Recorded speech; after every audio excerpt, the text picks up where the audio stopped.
le producteur des 12 coups de midi évoque les problèmes liés au niveau de jeu d'Emilien.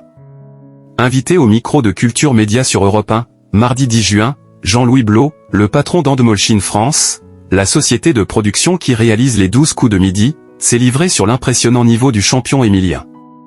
Il est le plus grand champion de l'histoire des jeux télévisés en France.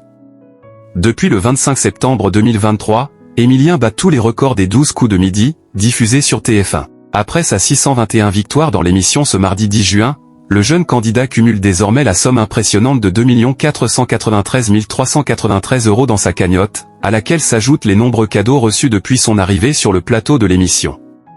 Depuis près de 2 ans, le maître de midi reste indétrônable. Et jusqu'à présent, aucun candidat n'a réussi à le battre. Un phénomène qui interroge beaucoup. Invité au micro de Culture Média sur Europe 1, mardi 10 juin, Jean-Louis Blot, le patron d'Endemolshine France, la société de production qui réalise les 12 coups de midi, a répondu aux questions de Thomas Hill. Vous produisez aussi le jeu de Jean-Luc Reichmann, les 12 coups de midi, avec ce fameux champion, Emilien, qui est là depuis près de 2 ans maintenant. Est-ce qu'il ne serait pas temps d'envoyer face à lui des candidats de son niveau, lui a alors demandé le journaliste. Bah, on essaie. On essaie. Mais le problème, c'est qu'Emilien, parfois, est plus fort que la rédaction du jeu. Donc c'est une problématique, Emilien est très fort. Qui peut battre Emilien? C'est la question qu'on se pose tous, a rétorqué le producteur. Emilien plus fort que la production des 12 coups de midi?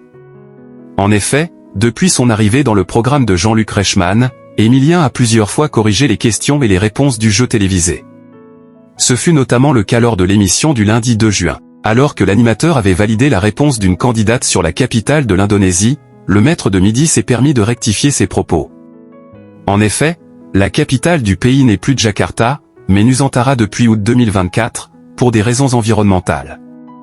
Des explications qui avaient à nouveau impressionné Jean-Luc Reichmann, le public et les téléspectateurs, ainsi que Julien Lepers, qui était présent sur le plateau des 12 coups de midi.